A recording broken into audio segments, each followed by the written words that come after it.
जगत के नाथ जगन्नाथ जी का राज्य। जब भी राजा गजपति किसी युद्ध में विजयी होते थे तो वे भगवान जगन्नाथ को सोने और जवाहरात के उपहार देते थे। प्रारंभ में इन सब का प्रबंधन पारंपरिक लेखा प्रणाली का उपयोग करके राजा के राजकोष विभाग द्वारा किया जाता था। हालांकि जब अंग्रेज आए तो उन्होंने सभी गहनों का एक आधिकारिक रिकॉर्ड स्थापित किया। तब से पिछली शताब्दी में जगन्नाथ मंदिर के रत्न भंडार आखिर बार 1978 में खोले गए थे।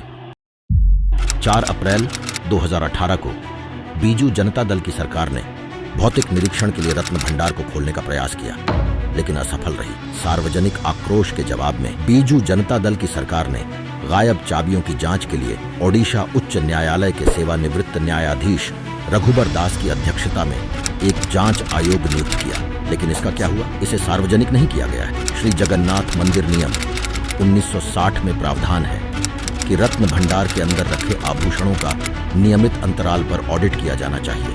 गहनों के लिए कौन जिम्मेदार है, ऑडिट कैसे किया जाना चाहिए और चाबियां किसके पास होंगी, नियम निर्दिष्ट करते हैं। 12वीं सदी के मंदिर अभ्यास और नियमावली के अनुसार अप्रयुक्त आभूषणों को रत्न भंडार के एक आंतरिक कक्ष में रखा जाता है, जिसे 2 तालों से सील कर दिया जाता है।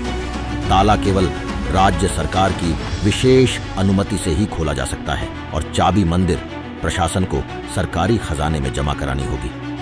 लेकिन बीजू जनता दल ने अपने 25 वर्षों के शासन में कभी भी ऑडिट नहीं किया है और चाबी खो दी है और विभिन्न घोटाले किए हैं।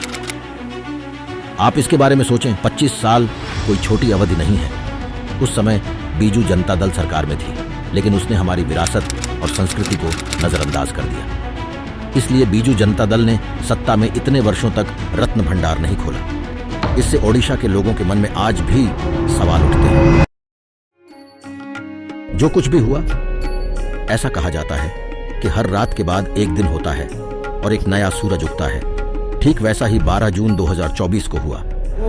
श्री मोहन चरण माझी ओडिशा राज्यर मुख्यमंत्री रूपे मोर कर्तव्य श्रद्धा और शुद्ध अंतरकरण रे निर्वाह करीबी। जब ओडिशा में पहली बार भाजपा सत्ता में आई और कुछ महीनों के बाद श्री रत्न भंडार खोला गया। जो काम बीजू जनता दल की सरकार 25 साल में नहीं कर पाई, वह भाजपा सरकार ने मात्र 30 दिन में कर दिखाया। लेकिन विडंबना यह है कि बीजू जनता दल द्वारा सौंपी गई चाबी किसी भी ताले से मेल नहीं खाती है।